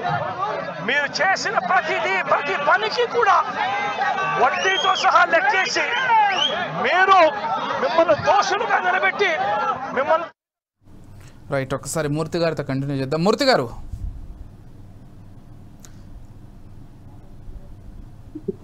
వినపడుతుందా? చెప్పండి. అందరిది క్లియర్ గా ఉంది. అందరిది క్లియర్ గా ఉంది. మూర్తి గారు కంటిన్యూ చేయండి. ఇప్పుడు నేను అనేది ఏంటంటే ఒక హైకోర్టు జడ్జి తోటి దీని మీద ఫుల్ ఎంక్వైరీ చేయించండి. కూటమి నాయకత్వం ఈ చొరవ తీసుకోండి. తీసుకొని ఒకవేళ జగన్ గారు చెప్పిన ఆరోపణలు ఏవైతే ఉన్నాయో అది తప్పైతే దానికి ఏం చేయాలన్నది మా శాసనసభలో మాట్లాడండి. రెండోది, మనం ఈ పోలీసుల వ్యవస్థ ఈ రోజు దాని మీద కాదు, పోయినసారి జరిగిన వాటి మీద కూడా ఎంక్వైరీ జరగాల. ఆనాడు అధికార పక్షంగా ఉన్న వైఎస్ఆర్సీపీ పోలీస్ వ్యవస్థని తన చెప్పు చేతుల్లో పెట్టుకుందని ఆరోపించింది ఈనాటి ప్రభుత్వం. అలాగే ఇప్పుడున్న ప్రభుత్వం అదే చేస్తోంది అని చెప్పారు. ఇద్దరు చెప్తున్నది పోలీసు యంత్రాంగం అధికార పక్షానికి ఆనాడు కానీ ఈనాడు కానీ దాసోహం అని పక్షపాత వైఖరితోటి వ్యవహరిస్తున్నారు. దీని మీద ఒక ఇండిపెండెంట్ ఎంక్వైరీని వేయండి, వేసి తేల్చండి వాస్తవాలు. పోలీసులు కూడా సుమోటివ్గా తీసుకొని ఈ విషయాల మీద వాళ్ళ యొక్క వాదనలు వినిపించమనండి. అలాగే వైఎస్ఆర్సీపీ, అలాగే తెలుగుదేశం, మిగతా పక్షాలు కూడా ఇప్పుడు గత ఎన్నికల్లో కూడా చేతులు నరికేసిన ఘటనలు మనం చూసాం. నామినేషన్ వేయడానికి వెళితే పత్రాలు చింపేయడం మనం చూసాం. దగ్గరుండి పోలీసులే బెదిరించి నామినేషన్ వేయకుండా అడ్డుకున్నారని చిత్తూరు జిల్లాలో జరిగిన ఘటనలు మనం చూసాం. కాబట్టి ఇవన్నిటి మీద ఒక నిష్పక్షపాతంగా మనం ఒక కమిటీని వేసి హైకోర్టు జడ్జి యొక్క నాయకత్వంలో కొంతమంది స్టేట్ లో ఉన్న కొంతమంది మధ్యవర్తులతో దీన్ని వేసి అఖిలపక్షం కూడా అన్ని పక్షాలని కూడా ఇందులో ఇన్వాల్వ్ చేస్తూ దీని మీద ఎంక్వైరీ చేయండి. ఎందుకంటే ఇది ఇంతటితో ఆగకపోతే ఒకటి మీద ఒకళ్ళ ఆరోపణలు కొనసాగుతూ ఉంటాయి. దీనివల్ల ప్రజలకి విసుగొచ్చేస్తుంది. ఏ పక్షం అయితే ఏముంది, ప్రభుత్వాలన్నీ కూడా ఒక రకంగానే ఉన్నాయనే దీనికి వస్తుంది. ఇప్పుడు చక్కటి మెజారిటీ వచ్చింది, 164 వచ్చాయి. ఇంతటి అధికారం రావడం మరి ఇంకా చరిత్రలో ఎవరికి రాదనుకుంటాను. అదే విధంగా రామారావు గారితో కూడా నేను వినియోగించుకునేది ఏంటంటే, ఇప్పుడు రోడ్డు మీద పోలీస్ యంత్రాంగం మీద మాట్లాడిన దానికన్నా కూడా శాసనసభలోకి వచ్చి ఒకవేళ ఆయన రాలేకపోతే మిగతా ఎమ్మెల్యేలైనా వచ్చి మాట్లాడితే మంచిది. ఏ విధంగా అయితే ఎమ్మెల్సీలు వస్తున్నారో ఆ విధంగా ఎమ్మెల్యేలు కూడా శాసనసభకు వచ్చి ఈ విషయాల మీద ఈ భాషలో కాకుండా ఈ భాషలో శాసనసభలో మాట్లాడలేదులేండి. అలా మాట్లాడితే వాళ్ళే ఇబ్బంది పడతారు, రికార్డుల్లోకి వస్తుంది. కాబట్టి దయచేసి ప్రతిపక్ష హోదా ఇచ్చారా లేదా అనేది కాకుండా మీకు 39% ఇచ్చారు, అదేం చిన్న విషయం కాదండి. 39% ఓటింగ్ అనేది ఉంది. ఇప్పటికీ ఈ ఆంధ్రప్రదేశ్ లో తెలుగుదేశానికి ప్రత్యామ్నాయం వైసీపీఏ, ఇంకా వేరెవరు కాదు. ఎందుకంటే కూటమిలో ఉన్నారు వాళ్ళందరూ. మరొక విషయం, స్పీకర్ గారితో మాట్లాడి ఒక ప్రత్యేకమైన దీని మీద పోలీస్ యంత్రాంగం మీద ఈ లా అండ్ ఆర్డర్ ఏదైతే దెబ్బతిందని చెప్పి గతంలో అన్నారో ఇప్పుడు అన్నారో మళ్ళా మారితే ఇటు అటు అవుతాయి. కాబట్టి ఒక నిష్పక్షపాతమైన ఎంక్వైరీ జరిపి దీని మీద కొన్ని గైడ్ లైన్స్ ఇవ్వడం మంచిదనేది నాకు కూడా అభిప్రాయం. అంటే మూర్తి గారు మరొక అంశం ఇక్కడ, అంటే పోలీస్ వ్యవస్థలో కూడా వాళ్ళంతటా వాళ్ళు కొంత రియలైజ్ అవ్వాల్సినటువంటి టైం వచ్చిందేమో. ఎందుకు వాళ్ళకి వీళ్ళకి రాదంటారా? రాదు. యథా పాలన తదా పోలీస్, యథా పాలన తదా పోలీస్, అంతే అంటారా? మనం చెప్పలేము. ఇప్పుడు చాలా వెరీ ఎర్లీగానే ఒక 3 నెలలకే అనుకుంటాను ఢిల్లీలో వెళ్ళి లా అండ్ ఆర్డర్ చెడిపోయిందని చెప్పి జంతర్ మంతర్ దగ్గర జగన్ గారు పార్టీ 3 నెలలకే చెప్పారు కదా. అవును, అది 5 ఏళ్లలో చెప్తే వీళ్ళు 3 నెలల్లోనే పాటు చేశారని చెప్తున్నారు కదా. అందుకని ఇప్పుడు కూటమి యొక్క బాధ్యత ఏంటంటే కేంద్రంలో ఎన్డీఏ, ఇక్కడ కూడా ఎన్డీఏ కాబట్టి ఒక నిష్పక్షపాతమైన ఎంక్వైరీ పెట్టించండి. ఆ ఎంక్వైరీ పెట్టించి వాస్తవాన్ని కనుక తీయకపోతే ప్రజలు పాలన ఏదైనా ఈ రకంగానే ఉంటుంది అనే దానికి వెళితే కూటమి ప్రభుత్వానికి కూడా ఇది మంచిది కాదు అని నా యొక్క అభిప్రాయం. ఓకే అండి. రామారావు గారు ఏదో చెప్పాలనుకుంటున్నారు, ఇందాక చేయి చూపించారు. నేను అసెంబ్లీకి వెళ్ళడం లేదనే దాని మీద నేను ఇంతకు ముందు కూడా క్లియర్ గా చెప్పానండి. సర్లేండి, దాని గురించి చర్చ కాదు, దాని గురించి చర్చ కాదు. ఒక అంశం అండి, కారణం చెప్తున్నా. జగన్మోహన్ రెడ్డి గారు ఒక లేఖ రాశారు స్పీకర్ గారికి, ఒక పార్టీ లెజిస్లేచర్ పార్టీ అధ్యక్షుడిగా. దానికి ఆన్సర్ చేయొచ్చు కదండి. ఆన్సర్ చేయడానికి ఏంటి ఇబ్బంది? ఆన్సర్ చేయలేదని ప్రొటెస్ట్ చేస్తున్నారు. అది పోతే చంద్రబాబు నాయుడు గారు కక్షపూరితంగా వ్యవహరించాలని చెప్పారు. ఈ మధ్య కదండి వైఎస్ఆర్సీపీ వాళ్ళకి ఏదైనా పనులు చేస్తే ఖచ్చితంగా ఒక మీటింగ్ లో చెప్పారు ఈ మధ్య, ఆ పాముకు పాలు పోసినట్లు. ఒక ముఖ్యమంత్రి హోదాలో ఉండి అటువంటి వ్యాఖ్యలు విద్వేషాలు రెచ్చగొట్టడానికి తార్కాణం కాదు, ఆలోచించమనండి. అట్లాగే మనం చూస్తా ఉన్నాం ఇప్పుడు కాన్వాయ్లు అత్యుత్సాహంతో నిన్ననే పవన్ కళ్యాణ్ గారు కాన్వాయ్ ఏదైతే అక్కడ గిరిజన ప్రాంతం పోవాలంటే విశాఖపట్నం దగ్గర పెందుర్తికి సంబంధించి 30 మంది విద్యార్థులు ఎగ్జామ్ కి అటెండ్ కానటువంటి పరిస్థితి ఉంది. ఎంత ఇబ్బందికరమైనటువంటి పరిస్థితి. పోలీసులు అత్యుత్సాహం, ఎందుకంటే గంటల ముందుగానే వీళ్ళు అత్యుత్సాహంతో ట్రాఫిక్ జామ్ చేసేది ఏదో పెద్ద హోదాలాగా బిహేవ్ చేస్తుంది పోలీసుల అంశానికి వస్తే. అట్లాగే మనం చూస్తా ఉన్నామండి ఇప్పటికే మనం చాలా అంశాల్లో కూడా ఇక్కడ పోలీస్ వ్యవస్థ అనేది మనం చూస్తా ఉంటే చాలా ఇబ్బందికరమైనటువంటి అంశాలు మనం బయటపడతా ఉన్నాయండి. ఏంటంటే పోలీసులకు సంబంధించి రామారావు గారు వీడియో స్టక్ అయిన. రామారావు గారు వినిపిస్తుందా? స్టక్ అయిందండి. రామారావు గారు వీడియో చెప్పండి. ఎంపీగా ఉన్నటువంటి వ్యక్తికి రక్షణ లేని పరిస్థితి ఉందండి. ఈ యొక్క అత్యుత్సాహంతో ఏదైతే అధికార పార్టీ నాయకులు, మీరు ఎంపీ అంటే వారు రఘురామకృష్ణరాజు గారి పేరు తీస్తారేమో, మీ గతంలో మీ పార్టీ ఎంపీ అయినటువంటి. అది అంశం వేరండి. దాంట్లో కూడా ఇప్పుడు కక్షపూర్తిగా చేశారు కదండి పోలీస్ ఆఫీసర్ విజయ్ పాల్ని. గుడివాడ మీ ఎమ్మెల్యే గారికి చెప్పండి, తులసిబాబు అక్కడే ఉన్నాడు. నేనేమంటున్నానంటే అదే నేనేమంటున్నానంటే జేసీ ప్రభాకర్ రెడ్డి గారు కూడా చెప్పారు, అది కూడా మనం గమనించాలి. ఈ మధ్యనే ఒక వివాదం వచ్చినప్పుడు జగన్ గారి హయాంలోనే మేలు, ఈ పోలీసులు నేను నమ్మనని కూడా ఆయన వ్యాఖ్యానించాడు. ఇంకొక అంశం ఏంటంటే చంద్రగిరిలో మనం తీసుకోవాలండి. చెవిరెడ్డి భాస్కర్ రెడ్డి గారు ఒక 14 సంవత్సరాల బాలిక మీద ఆ కుటుంబాన్ని అఘాయిత్యం జరిగిందనేటువంటి ఆలోచనతో పరామర్శించడానికి పోతే పోలీసులు ఆయన మీద పోక్సో కేసు పెట్టారు. 2 టర్మ్స్ ఎమ్మెల్యే, ఒక సీనియర్ లీడరు చెవిరెడ్డి భాస్కర్ రెడ్డి గారు ఆ ప్రాంతంలో చిరపరిచితులు. ఆయన మీదనే అంత దుస్సాహసం ఈ పోలీస్ వ్యవస్థ చేస్తుంది అనేది మీరు కూడా గమనించాలి. అట్లాగే పేకాట, గ్యాంబ్లింగ్ కూడా ఈ మధ్యనండి మాకు టంగుటూరులో రెగ్యులర్ గా ప్రతి నియోజకవర్గంలో ఉన్నట్లుంది. పేకాటలు, కోడి పందాలు అంటే అది ఏదో ఫెస్టివల్ జరుగుతుంది, తీసేయండి. నేనేమంటున్నానంటే ఈ క్రికెట్ బెట్టింగ్ కానీ, ఈ బెట్టింగ్స్ కానీ, అట్లాగే పేకాట స్థావరాలు తెలుగుదేశం పార్టీ నాయకులు నిర్వహిస్తున్నారని సాక్షాత్ అక్కడ మాకు టంగుటూరులో లోకల్ గా ఉన్నటువంటి టీడీపీ మాజీ ఎంపీటీసీ అండి, ఆమె పేరు పద్మ. ఆ పద్మ గారు కూడా ఈ మధ్య ఒక మెసేజ్ పోలీసులకు, అధికారులకు, లోకల్ గా ఉన్నటువంటి ఎమ్మెల్యే మినిస్టర్ స్వామి గారికి కూడా పోస్ట్ చేశారు. ఇటువంటి దేనాది వ్యవస్థ పోలీసులు యొక్క అనాలోచితమైనటువంటి ఏదైతే వాళ్ళ యొక్క విధానం వల్ల, వాళ్ళ యొక్క లంచగొండి విధానం వల్ల జరుగుతున్నాయి అనేది క్లియర్ గా మన పబ్లిక్ లో జరుగుతున్నటువంటి అంశమే. నేను చెప్పేది కూడా వాస్తవాలండి. ఇక్కడ అట్లాగే మనం చూస్తా ఉన్నాం, ఒకవైపు వైసీపీ సోషల్ మీడియాను వేధిస్తూ, మరోవైపు కిరాక్ ఆర్పేన ఆయన పోస్టింగ్లు పెడతా ఉన్నాడు, మహిళలను కూడా చూడకుండా. ఈ విధంగా అంటే నేను కూడా చూసా, అంటే వైసీపీ సోషల్ మీడియా వాళ్ళు ఇంత దారుణంగా మాట్లాడుతున్నారని అరెస్టులు చేసేటువంటి టీడీపీ కిరాక్ ఆర్పి విషయంలో అసలు వాళ్ళకి కనిపించట్లేదో, లేకపోతే ఆ పోస్టులు కనిపించట్లేదో మరి మనకు అర్థం కావట్లేదులేండి. సరే, అది వేరే విషయం. ఇంకోటండి, దుర్మార్గంగా ఈ తెలుగుదేశం పార్టీ అనుకూల మీడియాలో సీమరాజు అని ఒక అతన్ని వైసీపీ టవలేసి జగన్ గారి మీద, వైసీపీ మీద మాట్లాడించడం, ఇటువంటి భ్రష్టు సంస్కృతికి ఎవరు శ్రీకారం చుడుతున్నారు అనేది మీరు ఆత్మపరిశీలన చేసుకోండి. చూడారు, నేనేమన్నా రాజకీయాలు చేయొచ్చు, కానీ ఇంత హీనమైనటువంటి రాజకీయాలు ఈ రాష్ట్రంలో అవసరమా? మీరు అన్నారు చంద్రబాబు నాయుడు గారు మంచివాళ్ళు, ఆయన కక్షపూరితం ఉండదు, ఆయన పరిపాలనా దక్షుడు, ఆయన సూర్యనారాయణ గారు అన్నారు.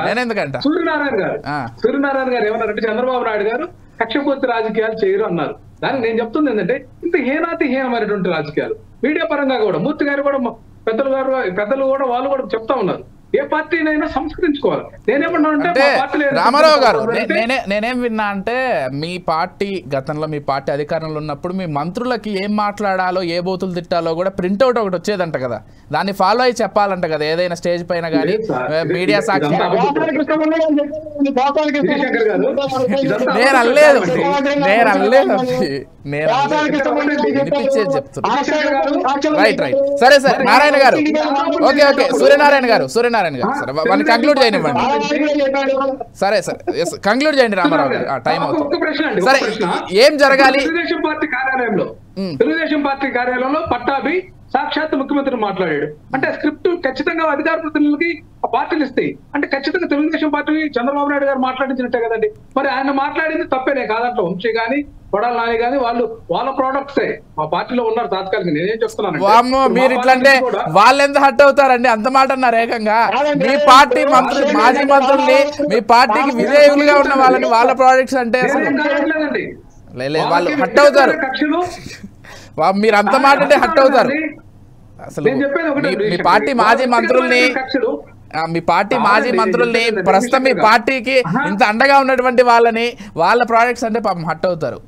నేను చెప్పేది ఏంటంటే అక్కడి నుంచి వచ్చిన వాళ్ళు అంటే నేనేమంటున్నా అంటే కంటిన్యూ చేస్తున్నా. ఇప్పుడు చంద్రబాబు నాయుడు గారితో సన్నిహితంగా మెలిగారు, ఆ పార్టీలో ఉన్నారు. వాళ్ళకి వ్యక్తిగతమైన కక్షా కార్పణ్యాలతోటి వాళ్ళ వ్యక్తిగత ద్వేషాన్ని అది పార్టీకి మనం అన్వయించుకోవడం కరెక్ట్ కాదు కదా. చంద్రబాబు నాయుడు గారి మీద మీ పార్టీ అధినేత ఆపొచ్చు కదా. ఇప్పుడు మన పార్టీ తరపున మంత్రిగా ఉన్నారు, అట్లా కాదు రామారావు గారు. ఒక విషయం, ఇప్పుడు మీ పార్టీ తరపున మంత్రిగా మాట్లాడుతున్నప్పుడు బహిరంగ సభల్లో కావచ్చు, వేదికల మీద కావచ్చు, మీడియా సాక్షిగా కావచ్చు, లేదు కొంత కంట్రోల్డ్గా ఉండని జగన్మోహన్ రెడ్డి గారు ఒక్క మాట అంటే ఎవరైనా ఆ మాట దాటి మాట్లాడేటువంటి అవకాశం ఉందా? Same applies to Chandrababu Naidu గారు. నేను కాదని చెప్పను, అడుగుతున్నా. జగన్మోహన్ రెడ్డి గారు, మా నాయకుడు జగన్మోహన్ రెడ్డి గారు సమావేశాలు ఎక్కడా కూడా దుర్భాషలు మాట్లాడలేదండి. అది గుర్తుపెట్టుకోవాలి. ఇంకో విషయం ఏంటంటే ఏదైతే రాజకీయ విమర్శలే ఉంటాయి కానీ మా నాయకుడు గారు ఇట్లా వ్యక్తిగత దోషులకు ఎక్కడా కూడా ప్రేరేపించడం కానీ అట్లాంటి చేయలేండి ఆయన. భలే చెప్పారులేండి. పాపం జనసేనలు లేరు కానీ అట్లా కాదండి, అట్లా కాదు. సూర్యనారాయణ గారు ఒక్క నిమిషం చెప్తా మీ దగ్గరకే. పాపం జనసేన వాళ్ళు లేరు కానీ పవన్ కళ్యాణ్ గారిని వ్యక్తిగతంగా జగన్మోహన్ రెడ్డి గారు టార్గెట్ చేసినంత నాకు తెలిసి ఏ రాజకీయ నాయకుడు చేయలేదు. ప్రతిసారి వ్యక్తిగత జీవితంలోకి వెళ్ళి ఆయన వ్యక్తిగత పెళ్లిళ్ళ గురించి మాట్లాడినటువంటి సందర్భం జగన్మోహన్ రెడ్డి గారు చేయలేదా? చేయరంటే ఎలా అండి? అందరూ చేస్తారు, అందరూ మాట్లాడతారు, అందరూ చేస్తారు. జగన్మోహన్ రెడ్డి గారిని ఒక ముఖ్యమంత్రి స్థానంలో ఉన్న వ్యక్తిని ఏం దుర్భాషలాడాడో పవన్ కళ్యాణ్ గారు ఒకసారి మనం రిపీట్ చేసుకుంటే ఎంత నీచంగా. నేను అదే చెప్తున్నా, వాళ్ళు మాట్లాడలేదని నేను చెప్పట్లేదు, మీరు మాట్లాడలేదు అంటే గుర్తు చేస్తున్నాను అంతే. Right right right. వాస్తవే కదా జగన్మోహన్ రెడ్డి గారు మాట్లాడింది. ఆయన యొక్క కుటుంబంలో ఆయన చేసిన విడాకులు కూడా ఇవ్వకుండా విజయ్ గారు వారిని అడగండి పరిష్కారం ఏంటో అడగండి. అదే ఫైనల్ గా అదే. సరే రామారావు గారు మొత్తం సరే ఓకే టైం అవుతుంది ఇవన్నీ వదిలేద్దాం. సరే పరిష్కారం ఏంటంటారు? సూర్యనారాయణ గారు మీకే ఇస్తా, 10 నిమిషాలు ఇస్తా, మీరు సుదీర్ఘంగా మాట్లాడు. రామారావు గారు పరిష్కారం ఏంటంటారు? 1 నిమిషంలో చెప్పేసి కంక్లూడ్ చేయండి. ఏం చేయాలి ఇప్పుడు? ఒకటండి, ఇక్కడ కక్షపూరిత రాజకీయాలకు పోతే మరలా కూడా నెక్స్ట్ గవర్నమెంట్ సూర్యనారాయణ గారు కూడా అంగీకరించారు. ఏదైతే అధికారం ఎవరికి శాశ్వతంగా మళ్ళా 2.1 అని చెప్పేసి జగన్మోహన్ రెడ్డి గారు వచ్చినప్పుడు ఈ కార్యకర్తలు వీళ్ళు కూడా అందుకు 10 రెట్లు చేసేటటువంటి పరిస్థితి కొని తెచ్చుకుంటున్నారు. అన్యాయంగా అక్రమంగా ఎవరికి పోవద్దు. నిజంగా కనుక మా పార్టీలో తప్పు చేసి ఉంటే పోలీసుగా వస్తుంది, చేస్తున్నారు కొన్ని. ఏది ఇప్పుడు పోసాన కృష్ణమురళి గారి మీద ఉంది, అంత అవసరం ఆయన సరెండర్డ్ అనమాట. నేను రాజకీయాలు చేయను, నాకు ఆరోగ్యం కూడా బాగలేదన్నా కూడా ఆయన భార్యకి హడావిడిగా నోటీస్ ఇచ్చి రాత్రులంతా కూడా పోలీస్ స్టేషన్లు రకరకాల పోలీస్ స్టేషన్లు మార్చారు. వంశీ గారిని కూడా అట్లాగే చేశారు. నేనేమంటున్నానంటే రామ్ గోపాల్ వర్మ విషయంలో కూడా ఇంత కక్ష కార్పణ్యాలతోటి ఒక ఎపిసోడ్ మాదిరిగా లైవ్ కంటిన్యూగా భయపెట్టాలని వైసీపీకి మద్దతుదారులుగా ఉన్నటువంటి సినీ ఇండస్ట్రీ కానీ వ్యక్తులను భయపెట్టాలనేటువంటి ఆకాంక్ష మనకు అర్థమవుతుంది కదండి వీళ్ళు చేసేటటువంటి విధానం. నేనేమంటున్నాను అంటే అట్లా కక్షపూరిత వద్దు. నిజంగా కనుక వాళ్ళు చేస్తే ఇప్పుడు 10 కేసులు పెట్టిస్తున్నారు. ఎప్పుడు 10 సంవత్సరాలు 5 సంవత్సరాల క్రితం జరిగినట్టుకి ఈ రోజు కంప్లైంట్ పెట్టిస్తున్నారు. ఇక్కడ గ్రామాల్లో జరిగినటువంటి ఇన్సిడెంట్లకి ఏమో కంప్లైంట్లు తీసుకోరు, ఏదో కక్షపూరితంగా చేసినటువంటి కంప్లైంట్ తీసుకొని మద్దిపాడులో కేసు పెడితే దానికోసం రామ్ గోపాల్ వర్మ మద్దిపాడు వచ్చేది ఏంటండి? ఏమన్నా సిల్లీ థింగ్స్ ఇవన్నీ. అట్లాగే పోసాన కృష్ణమురళి గారి మీద అక్కడెక్కడ సత్యసాయి జిల్లాలో ఒక చిన్న పల్లెటూరు అదేదో ఓబులవారిపాలెం అని అక్కడ పెట్టారు. అట్లా 10 కేసులు పెడితే చట్టం ఏం చెప్తుందంటే సహజ న్యాయ సూత్రము 10 చోట్ల కేసులు పెడితే ఒక చోట కేసు కట్టి మిగతా 9 వాటిని ఎవిడెన్స్ పెట్టాలి కోర్టు. అట్లా చేయట్లేదండి వీళ్ళు మళ్ళా పీటీ వారెంట్ తీసుకొని అన్ని స్టేషన్లు కేసులు తిప్పడం, అన్ని కోర్టులు తిప్పడం, ఇదంతా కూడా న్యూసెన్స్. ఇది మళ్ళా రిపీట్ అవుతా ఉంటే ప్రజాస్వామ్యంలో మనం ఖచ్చితంగా ఇబ్బందికరమైనటువంటి వాతావరణాన్ని మనం నేను చెప్తా ఉన్నా. సూర్యనారాయణ గారు మీరు ఏమేం చెప్పాలనుకున్నారో మొత్తం కూడా చెప్పేసేయండి. 5 నిమిషాలు తర్వాత మూర్తి గారితో మాట్లాడి కంక్లూడ్ చేద్దాం. రామారావు గారి వదనము, జగన్మోహన్ రెడ్డి గారి వదనము చాలా అమాయకమైన వదనం పెట్టి అద్భుతమైన అగాయిత్యాలన్నీ వాళ్ళ నోటి నుంచి మారుతారు. ఇప్పుడు మన దుగ్గిరాల పసుపుకి ఎట్లాగైతే పేటెంట్ హక్కు ఉందో అసాంఘిక భాషకి, అసంస్కరణ పదజాలానికి బూతుల సంస్కరణ పదజాలానికి తెరదీసింది వాళ్ళు, పేటెంట్ హక్కు వైసీపీది. మీరు ఒక్కసారి గమనిస్తే ఇది నేనేదో ఒక తెలుగుదేశం నాయకుడిగా వాళ్ళ మీద నింద చేయాలి కనుక నింద చేయడం కాదు. మనకి ఎప్పుడు కూడా ఈ టీవీ డిబేట్లైనా శాసనసభ చర్చలైనా ఖచ్చితంగా రికార్డ్స్ ఉంటాయి. 2019లో జగన్మోహన్ రెడ్డి గారు ముఖ్యమంత్రి అయ్యే ముందు మన రాష్ట్ర నిర్మాణం జరిగి ఆంధ్రప్రదేశ్ తమిళనాడు నుంచి విభజన వచ్చిన దగ్గర నుంచి చూసుకుంటే అన్ని శాసనసభల్లో నాయకులు ఎంతమంది మాట్లాడారు, పెద్దలు మహానుభావులు, వాళ్ళ సంభాషణలు తీయండి. జగన్మోహన్ రెడ్డి గారు ముఖ్యమంత్రి అయిన 5 సంవత్సరాల్లో శాసనసభ్యులు అధికార పక్ష నాయకుల యొక్క సంభాషణలు తీయండి. ఎవరు అసాంఘిక భాషకి అసభ్య పదజాలానికి పేటెంట్ హక్కు ప్రజలే చెప్తారు, చట్టాలే చెప్తారు. ఇకపోతే చెవిరెడ్డి గారి విషయం చెప్పారు. మరి 72 ఏళ్ల వయసులో 10 సార్లు స్పీకర్ గా 10 సార్లు ఎమ్మెల్యేగా గెలిచి మాజీ మంత్రిగా ఉన్న చింతకాయ అయ్యన్న పాత్రుడు గారి మీద మీరు పెట్టిన కేసు ఏంటండి? తెల్లారగట్ట వెళ్ళి ఆయన ఇంటి కూడా ఎక్కువ నిర్మించారని దాని కాకుండా ఆయన మీద ఎటువంటి కేసు పెట్టారండి మీరు? అయ్యా మరి మీరు మాట్లాడి మీ వ్యక్తిత్వం ఒక నిమిషం మీరు మాట్లాడేప్పుడు నేను రాదా? ఒక నిమిషం ఆగండి. మరి ఆపరేషన్ చేయించుకుని బ్లీడింగ్ అవుతూ ఉంటే అచ్చెన్నాయుడు గారిని మీరు ఎన్ని తిప్పలు పెట్టారండి? కంటిన్యూగా 12 గంటల సేపు ఆపకుండా బ్లీడింగ్ అవుతున్న మనిషి జీబులో కూర్చోబెట్టి తీసుకొచ్చారు. అంటే మనం చేస్తేనేమో కాపురం, ఎదుటివాడు చేస్తే అదేదో సామెతలాగా మీరు ఇవాళ మాట్లాడడం. ఇందాక అంటున్నారు అమాయకంగా ఏదో అప్పుడు మాట్లాడారు, రాజకీయాలు ఎదుర్కొన్నాడు, పోసాని గారు వదిలేచ్చు కదంటే మరి నేను మత్తు వచ్చే టాబ్లెట్ నోట్లో చేసుకుని మనుషులు బిందులు తాగుతా, ఆ టాబ్లెట్ పనిచేయకుండా ఉంటుంది, అవుతున్నా టాబ్లెట్ పనిచేస్తుంది. మరి వాళ్ళు ఎందుకు మాట్లాడారు అంటే ఆయనే చెప్పాడు. ఇంకొక విషయం ఏంటంటే మీరు గమనించాల్సింది, తెలుగుదేశం వాళ్ళ నాయకులు అరెస్ట్ చేసినప్పుడు వాళ్ళకి కళ్ళ గంటలు కట్టి ఏ స్టేషన్ పుట్టిన అర్ధరాత్రులు ఇష్టం వచ్చి చెప్పారు. ఇక్కడ పోసాని గారు హైదరాబాద్ నుంచి విజయవాడ రావడానికి మరి పోలీసులు 30 దెబ్బలు పెట్టారు. రాజా కసేపు ఆగరాజా అంటారు, కసేపు ఇది అంటారు, నేను సరెండర్ అవుతా రాజా అంటారు. ఇలా 30 దెబ్బలు పెట్టింది మరి అన్ని ఛానల్స్ చూపించారు, మీ ఛానల్తో సహా. మరి ఎవరు ఏం చేశారు మీరు గమనించాలి, వాస్తవాలు గమనించాలి. నిజంగా చంద్రబాబు నాయుడు గారికి కక్ష కార్పణ్యం ఉండేటువంటి మనస్తత్వము, జగన్మోహన్ రెడ్డి గారి మనస్తత్వము. ఇందాక మీరు అంటున్నారు ఏనాడు మా నాయకుడు ప్రోత్సహించలేదని. ఎన్నిసార్లు ఎన్ని వీడియోలు లైవ్ లో శాసనసభ సమావేశాల్లో మీ జగన్మోహన్ రెడ్డి గారు కళ్ళురుముతూ వేలు సింగిల్ గా చంద్రబాబు గారు చూస్తూ పెద్ద మనిషి ఆగుంటూ ఎన్ని వీడియోలు ఉన్నాయో మీరు మర్చిపోయినా ప్రజలు మర్చిపోరు, మీరు తెలుగుదేశం వాళ్ళు పడ్డవాళ్ళని మర్చిపోవండి. కనుక ఒకటి ఎప్పుడైనా సరే వాస్తవాలు మాట్లాడితే మీరైనా మేమైనా సమంజసంగా ఉంటుంది. మరి మన 5 ఏళ్ళు పరిపాలన ఎంత సజావుగా సాగింది మీకు తెలుసు. మరి ఎంపీటీసీలో ఇవాళ నందిగామ ఉంది, మన నందిగామ కాన్స్టిట్యూషన్ ఉంది. 20 మంది ఎంపీటీసీలో 18 మంది వైసీపీ వాళ్ళు, ఇద్దరమే తెలుగుదేశం వాళ్ళు. మీ 18 మంది మీ వైసీపీ ఎంపీపీనే గెలిచారే, మేమే అక్కడ అడ్డం పడలేదే. ఎక్కడైనా మీ పార్టీ వాళ్ళు మీ నాయకుడి మనస్తత్వం మాకు నచ్చక పార్టీ మారిన చోట మేము కంటెస్ట్ చేయడానికి ప్రయత్నం చేశాం. కానీ మీరు అలా చేయలేదు. 4 ఏళ్ల క్రితం ఎన్నికల్లో నామినేషన్ లేకుండా అడ్డుకున్నారు. నామినేషన్ వేసే వాళ్ళు మహిళలు పురుషుల్ని నామినేషన్ పేపర్లు చించి ఇచ్చేశారు, కొట్టారు, తన్నారు, రక్తం కళ్ళ చూశారు, ఎన్నో అరాచకాలు చేసి ఏనానంగా గెలిచామన్నారు. అప్పుడే మర్చిపోతే 4 ఏళ్ళ మధ్య పరిస్థితి మేమన్నా ఈరోజు చేసాము. మేము చెయ్యం అవకాశం తప్పకుండా నీకు వస్తుంది, అవకాశం చేయము.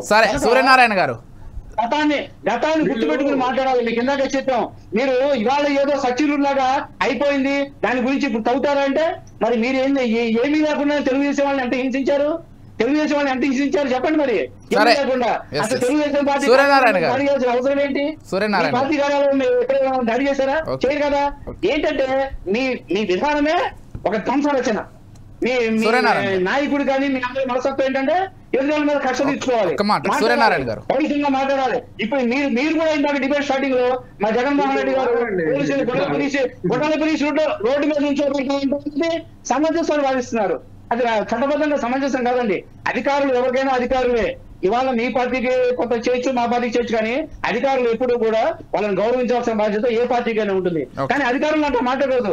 మా నాయకుడు లోకేష్ గారు పాదయాత్రలు చేసినా అన్న మీరు ఇవాళ చేసేదానికి రేపు చట్టరీత్యా ఇబ్బంది పడాల్సి వస్తుంది గుర్తుపెట్టుకోవడం అన్నారు. కానీ మీలాగా పరుషుపరులు చేయాలా మాట్లాడాలా? మీరేమన్నారు గొడవల పోయి రోడ్డు మీద సమంజసం. సూర్యనారాయణ గారు ఒక్క విషయం, సూర్యనారాయణ గారు ఒక్క నిమిషం అండి, చెప్పండి. రాజ్యాంగం రెడ్ బుక్ పేరుతోటి లోకేష్ గారు అరాచకం చూస్తా ఉన్నాం. లోకేష్ గారు నీతిమంతుడట. నేనేం చెప్తున్నానంటే ఇక పోలీస్ వ్యవస్థ గురించి కానీ మనం తెలుసుకుంటే చంద్రబాబు నాయుడు గారు ఎన్నికల విషయం చూసుకుంటే నీటి సంఘం ఎన్నికలండి. తహసీల్దారులు ఎవరైతే ఉన్నారో ఎంఆర్ఓలు వైసీపీ వాళ్ళు కనీసం దానికి సంబంధించిన రిసిప్ట్ కూడా ఇవ్వడానికి దొరకలా. ఏది నీటి తీరులో పన్ను కట్టితే గానీ ఓటు ఉండదు. అట్లాగే మనం ఇది చూసాము, ఏది స్కూల్ మేనేజ్మెంట్ ఎలక్షన్స్, విద్యా కమిటీ ఎన్నికలు ఎంత దుర్మార్గంగా చేశారు. మీరు కూడా ఎన్నికల గురించి మాట్లాడితే ఎట్లా? ఈ ఎన్నికలప్పుడు మీరు చేసే దుర్మార్గాలు ఎక్కువ ఉంటాయి. నేనేమంటున్నానంటే అసలు ఎంపీటీసీ జెడ్పీటీసీ ఎన్నికల్లో మీరు మాకు అది అవసరం లేదని చెప్పి కాడి కింద పడేసి తర్వాత మళ్ళీ మమ్మల్ని నామినేషన్ ఏమీ లేదు. మీరు అసలు మీ నాయకుడు మీరు పార్టీ మారి వచ్చినటువంటి మీ సరే సరే సరే సరే రామారావు గారు సూర్యనారాయణ గారు అవకాశం లేని చోట మాత్రం వైసీపీ వాళ్ళు గెలిచారండి మన ఉప ఎన్నికల్లో. రైట్, అర్థమైంది. సరే, ఫైనల్ గా సూర్యనారాయణ గారు ఒక్క మాట. సరే, ఇది జరుగుతున్నాయి, ఇవన్నీ జరుగుతున్నాయని మీరు ఒప్పుకుంటున్నారు, వాళ్ళు ఒప్పుకుంటున్నారు. మీరు అధికారంలో ఉంటే కొంతవరకు మీకు సపోర్ట్ చేస్తున్నారు. సరే, పూర్తి స్థాయిలో అని మీరు ఒప్పుకోరు, వారు ఒప్పుకోరు, అది వేరే విషయం. సో ఇదంతా ఇప్పటికైనా ఆగిపోయి పోలీసుల్లా వ్యవహరించాలి, అధికారమైన ప్రతిపక్షమైన ఒకేలాగా చూడాలి అనేది ఒక సామాన్య ప్రజానీకంగా మీరు కూడా ఒప్పుకోవాల్సిందే. కొద్దిసేపు పార్టీని పక్కన పెట్టేస్తే ఆంధ్రప్రదేశ్ రాష్ట్ర పౌరుడిగా, లేకపోతే ఈ దేశ పౌరుడిగా మీరైనా, మేమైనా, లేకపోతే రామారావు గారైనా, మూర్తి గారైనా అదే కోరుకుంటాం. పోలీసుల్లా వ్యవహరించాలి. దానికోసం మీ కూటమి ప్రభుత్వం అయినా ఏదో ఒక ముందడుగేసి ఒక ప్రయత్నం చేసే అవకాశం ఉందా? సార్, ఇక్కడ ఒక చిన్న రామారావు గారు వారిని మాట్లాడివ్వండి. శాసనసభ సాక్షిగా మా 164 మంది అంటే కూటమిలో ఉన్నటువంటి అన్ని పార్టీల ఎమ్మెల్యేలకి చంద్రబాబు నాయుడు గారు ఒకటే చెప్పారు, శాండ్ విషయంలో, ల్యాండ్ విషయంలో, మైన్ విషయంలో వీటిల్లో మీరు ఎక్కడా జోక్యం కల్పించుకోవద్దు, చాలా కేర్ఫుల్ గా మనం వ్యవహరించాల్సిన ఆవశ్యకత ఉంది. ప్రజలు మన మీద అత్యంత విశ్వాసంతో 164 సీట్లు ఇచ్చారని చెప్పి అధికారుల జోలికి మీరు వెళ్ళొద్దు. ఏదైనా ఇబ్బంది కలిగితే మీకు అధికారుల వల్ల చెప్పండి, నాకు నేను చూసుకుంటాను, నేను మాట్లాడతాను, అధికారులను పిలిపించని చెప్పి స్పష్టంగా చెప్పడం జరిగింది. అట్లాగే ఇందాక ఆయన అన్నారు వైసీపీ వాళ్ళని పక్కన పెట్టండి. చంద్రబాబు గారు ఏ సందర్భంలో అన్నారంటే వైసీపీ వాళ్ళు ఇప్పటికీ కూడా ప్రతిపక్షంలో ఉన్నా కూడా కొంతమంది కొన్ని చోట్ల, ఇప్పుడు ఆయన ఏదో ఉదాహరణ చెప్పారు, మేము చెబుతాం, పల్నాడులో కార్యకర్తలు, తెలుగుదేశం కార్యకర్తలు వైసీపీ వాళ్ళు నాయకులు ఉదాహరణలు చెప్పుకుంటూ పోతే ఉంటాయి. కంక్లూడ్ చేద్దాం. ఒక నిమిషం సార్, అంటే అనుమానం ఉంది. అలాంటి ఒక నిమిషం అండి, అలాంటి అరాచకాలు చేస్తున్నటువంటి వైసీపీ నాయకులకి తెలుగుదేశం నాయకులు ఎవరన్నా మా బంధువునో, మా బావమర్దనో, మా తమ్ముడనో, మా దగ్గర చుట్టమనో ఇలాగా మీరు మద్దతు ఇచ్చి వెనకేసుకురావద్దు, వాళ్ళని చట్టానికి వదిలిపెట్టండి అనే విషయంలో చెప్పారు. కానీ సంక్షేమ కార్యక్రమాలు ఇచ్చే దగ్గర కానీ, ఇబ్బంది దగ్గర కానీ వైసీపీ వాళ్ళు చెప్పారు. ఒక నిమిషం, వాళ్ళు విజయసాయి రెడ్డి గారు చెప్పారు, వాలంటీర్లు 99% మన వాళ్ళే చెప్పారు. ఇంకొక విషయం సార్, పోలీసులు ఇవాళ మా కూటమి ప్రభుత్వంలో ప్రజాస్వామ్యంగా వ్యవహరించకుండా ఉంటే, కక్షపూరితంగా వాళ్ళలాగానే చేస్తుంటే ఇవాళ జగన్మోహన్ రెడ్డి గారు అంత ధైర్యంగా అలాంటి పరుచు పద్యాలు మాట్లాడేవారా? దాన్ని డిబేట్ లో రామారావు సమర్థించేవారా? పోలీసులు నిజంగా రామారావు గారు చెప్పాలనుకున్నా చెప్పేసేయండి. ఒక్క నిమిషంలో కంక్లూడ్ చేసేయండి ప్లీజ్. రైట్ రామారావు గారు ఏదో చెప్పాలనుకుంటున్నారు, వెంటనే కంక్లూడ్ చేసేయండి. టైం అయిపోయింది.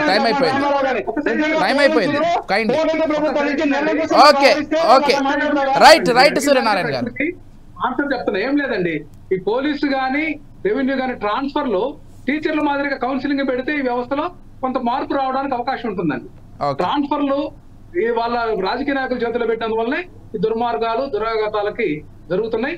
ఏదైతే టీచర్ల మాదిరిగా కనుక కౌన్సిలింగ్ పెట్టి వాళ్ళకి రోస్టర్ పాయింట్స్ ఇచ్చి వాళ్ళ సీనియారిటీ, వాళ్ళ యొక్క డ్యూటీని ఎన్ని బేరీజ్ చేసుకుని ఇస్తే ఇటువంటి చట్టం ఇంత దుర్మార్గంగా, లేకపోతే పోలీసులు ఇంత దుర్మార్గంగా వ్యవహరించడం అది జరగకుండా ఉంటుందనేది నా ఆలోచన. Right, thank you.